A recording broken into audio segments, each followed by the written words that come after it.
Hello students, once again I welcome all of you. Our school name is Red Shikshan Sanstha's Narayan Rao Sanas Vidyalay, Bedgaon, Khurd.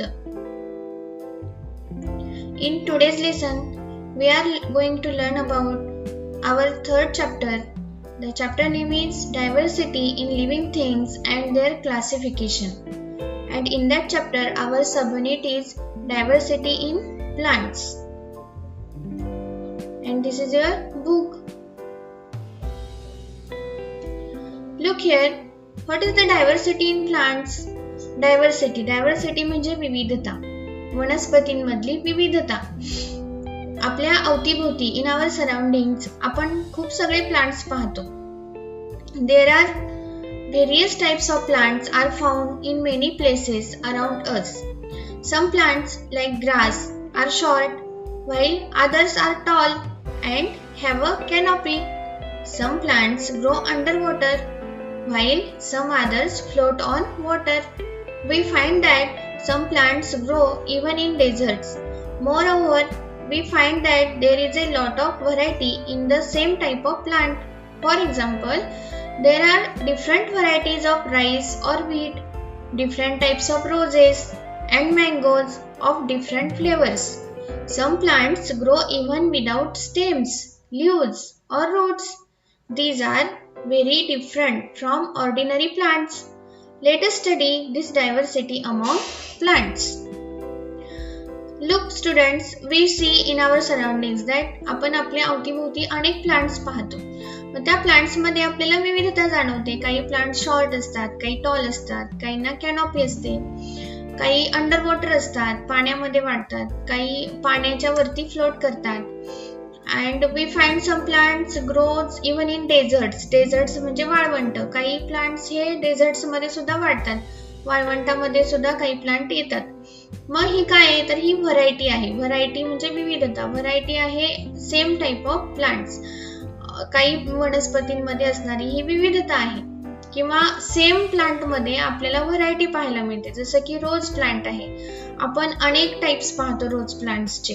किंवा mango फ्लेवरचे. Mango म्हणजे तुम्हाला सगळ्यांना तर mango आवडतो, पण काही प्रत्येक मँगोचा फ्लेवर सारखा असतो का तर नाही. मग त्याच्यामध्ये सुद्धा आपल्याला व्हरायटी पाहायला मिळते. शिवाय काही प्लांट्स काय होतात, त्यांच्या काही प्लांट्सला स्टेम नसते, लीव्स नसतात किंवा रूट सुद्धा नसतात. असे सुद्धा प्लांट्स असतात. काही प्लांट्स ऑर्डिनरी प्लांट्स असतात. अशा वेगवेगळ्या प्लांट्सचा आपल्याला या चॅप्टर मध्ये स्टडी करायचा आहे. Let us study this diversity among plants. Look, here are three types of plants are according to their nutrition. म्हणजे प्लांट जे अन्न पदार्थ खातात त्यांच्या न्यूट्रिशन प्रमाणे, म्हणजे त्यांचे जी वाढ होते त्यासाठी त्यांना अन्नाची आवश्यकता असते. मग ते जे फूड त्यांना मिळतं ते कसं मिळतं, त्यानुसार त्या न्यूट्रिशन नुसार, प्लांट्सचे मेथड नुसार, न्यूट्रिशनच्या मेथड नुसार प्लांटचे वेगवेगळे प्रकार पडतात. Here are three types of plants. Look here. First type, plants make their own food in sunlight. Such plants are called autotrophic plants. For example, the hibiscus, pomegranate, periwinkle, etc. Look, in this green plant, in this picture, there is a tall plant, green colored tall plant. This plant is called as autotrophic plant. हे काय करतात, plant आपलं स्वतःचं अन्न स्वतः तयार करतात. यांना ऑटोट्रॉपिक प्लांट्स असं म्हणायचं. Now second type. Look, here are some white fungus are here. That plant, some plants like funguses, loranthus, dodder use other plants for food are said to be heterotrophic. असे जे plants असतात, म्हणजे fungus असेल, fungus, बुरशी किंवा लोरॅन्थस, डॉडर किंवा वेगवेगळ्या वेली आपण पाहतो, त्या काय करतात, आपल्या अन्नासाठी म्हणजे जगण्यासाठी इतर वनस्पतींचा आधार घेतात. त्यांच्या खोडावरती, फांद्यांवरती अशा वनस्पती वाढतात. त्यांना हेटेरोट्रॉपिक प्लांट्स असं म्हणतात. And look here, very interesting third type. Plants like the pitcher plant even consume insect. They are insectivorous. Look, या तिसऱ्या चित्रामध्ये, in third picture, इथे तुम्हाला दिसतंय की हे जे पानं आहेत यांच्यामध्ये अळी आहे आणि हे पान काय करणार आहे, आता या अळीला खाऊन टाकणार आहे, हे पान असं मिटणार आहे. मग असे जे प्लांट्स असतात जे इन्सेक्ट खातात त्यांना इन्सेक्टिव्होरस असं म्हणतात. Plants like the preacher plant even consume insect. They are insectivorous. These are the three types according to their method of nutrition: autotrophic plants, heterotrophic plants, and insectivorous plants. Now we are going to learn the structure of a plant. आता आपण वनस्पतींची रचना पाहणार आहोत. कुठल्याही वनस्पतीची रचना कशी असते? रचना म्हणजे structure. The structure of a plant. Look, in this picture here are some parts of plant like roots, stem, leaves, flowers, and also fruits. These are the parts of any plant. Look here, plant structure can be generally be divided into two parts: the stem, which grows above the ground, and the root, which grows below the ground surface. The root, stem, and leaves are the main parts of plants. From time to time, plants bear flowers. For reproduction, flowers are transformed into fruits. Fruits have seeds. Seeds give rise to new plants. जे main parts असतात प्लांटचे ते कुठले असतात? Stem, route and leaves हे main parts आहेत. आणि time to time म्हणजे त्यांच्या वेळेनुसार प्लांटला फ्लावर्स येतात आणि काही दिवसांनी या flowers transform into fruits. Fruits तयार होतात फ्लावर पासून आणि या फ्रुट्स मध्येच नंतर सीड डेव्हलप होतं आणि या सीड पासून परत नवीन प्लांट तयार होतं. Now let's study in detail about structure of plant. आता आपण डिटेल मध्ये प्लांट स्ट्रक्चरचा अभ्यास करूया. First part of this plant is the flower. Flower म्हणजे फुलं. फुलं जे येतात त्या फुलांचा आपण माहिती घेऊया. Look here, this is the most attractive part of a plant. It is connected to the stem by a stalk which may be long or short. A flower has a typical color and shape. The flower is an important means of reproduction. Flower जे असतात ते attractive, जो देठ असतो त्या देठाला attach केलेले असतात flowers. त्या देठावरती फ्लावर्स येतात. इट कॅन बी लॉंग और शॉर्ट. त्या फ्लावरचा जो स्टॉक आहे तो लॉंग असेल किंवा शॉर्ट असेल. अ flower has a typical colour and shape. प्रत्येक प्लांटचे जे फ्लावर आहे त्याला वेगवेगळे टिपिकल कलर असतो आणि टिपिकल शेप सुद्धा असतो. The flower is an important means of reproduction. सगळ्यात महत्वाचं कार्य फ्लावर कुठलं करतात तर रिप्रोडक्शनचं कार्य फ्लावर्स करतात. Next part of the plant is stem. Look, in this picture here is a stem. Which plant stem is? Yes, this stem is of rose plant. The height, shape and size of a plant depends upon the stem. प्रत्येक प्लांटची जी height आहे, shape आहे आणि size आहे तो stem वरती depend असतो. The stem carries out the functions of production, conduction and storage of food. In some plants, it has the function of reproduction. It gives support to other parts of the plant. प्रत्येक प्लांटची जे height, shape आणि size आहे हे stem वरती depend असतो. Stem काय करतात मग? स्टेमचं कार्य काय तर स्टेम पाणी वाहून नेणं, स्टोरेज फूड स्टोरेज करणं आणि प्रोडक्शन करणं या कार्यामध्ये स्टेमचा उपयोग होतो. हे स्टेमचं कार्य आहे. It has the function of reproduction. शिवाय रिप्रोडक्शन सुद्धा होतं. आपण बघा रोजचे जी फांदी आहे ती फांदी जर आपण दुसऱ्या कुंडीमध्ये लावली तर परत एक नवीन झाड तयार होतं. म्हणजे it has the function of reproduction. It gives support to other parts of the plant. आणि सगळ्यात महत्वाचं कार्य म्हणजे स्टेममुळे प्लांटला सपोर्ट मिळतो. Then our next part of the plant is the leaf.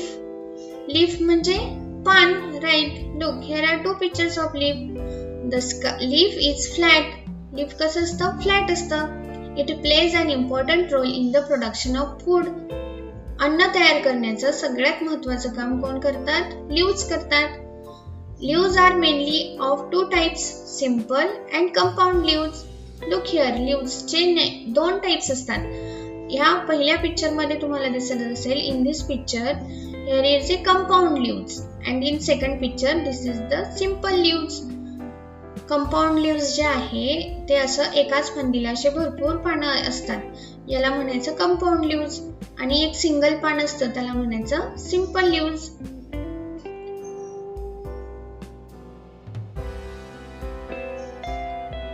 Then next part of our plant is the fruit.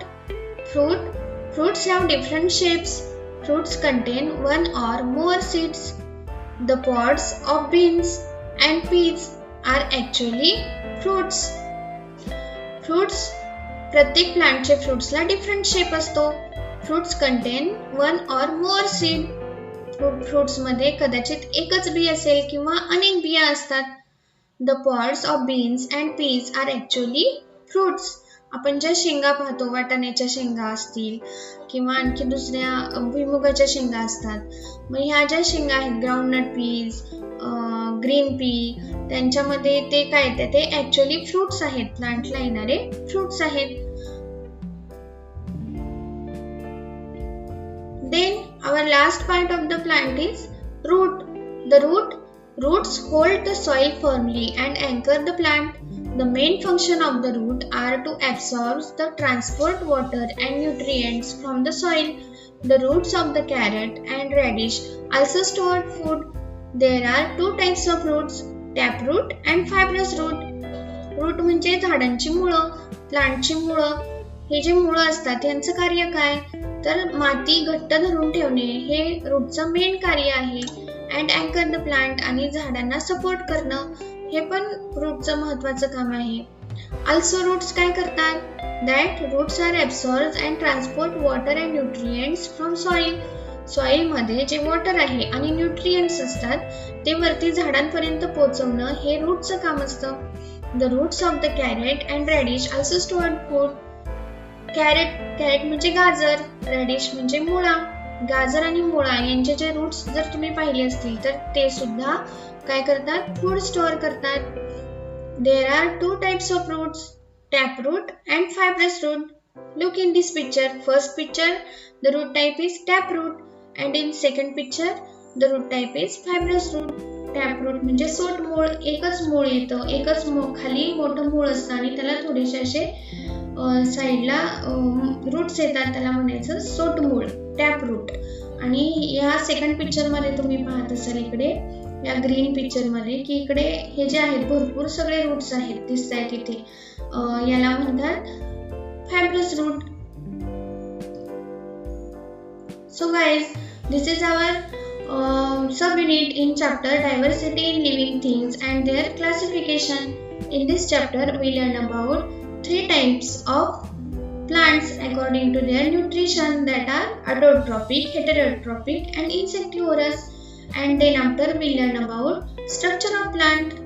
In tomorrow's lesson we are going to learn about need for classification of plants.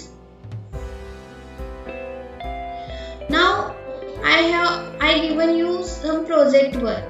In that project you have to plant any medicinal plant with all precautions and by getting adults help. Also write its uses. Take photo of your project and posted it in our WhatsApp group. तुम्हाला या chapter वरती एक project करायचा आहे. प्रोजेक्टचं नाव आहे की तुम्ही आता सध्या लॉकडाऊन आहे, मग लॉकडाऊन मध्ये घरी तुम्ही काय करायचंय की आपल्या घरामध्ये कुंडीमध्ये एखादं औषधी वनस्पती तुम्ही लावायची आहे. मग औषधी वनस्पती लावून त्याची काळजी घ्यायची आहे, तिला वाढवायचं आहे. आणि ही वनस्पती लावत असताना मोठ्यांची मदत घ्यायची आहे आणि सगळी काळजी घेऊन हे प्लांट तुम्ही कुंडीमध्ये लावायचे. किंवा ऑलरेडी तुमच्या घरामध्ये जर मेडिसिनल प्लांट असेल, औषधी वनस्पती असेल, तर त्या वनस्पतीचे काय करायचे, युजेस लिहायचे, उपयोग लिहायचे. त्याचा एक फोटो काढा आणि आपल्या व्हॉट्सअपच्या ग्रुपवर पोस्ट करा. So thank you guys. In today's lesson we learn about diversity in plants and types of plants according to their method of nutrition. In that we learn about autotrophic plants, heterotrophic plants and insectivorous. And after that we learn about structure of plant. In that we learn about flower, stem, leaf, fruit and root.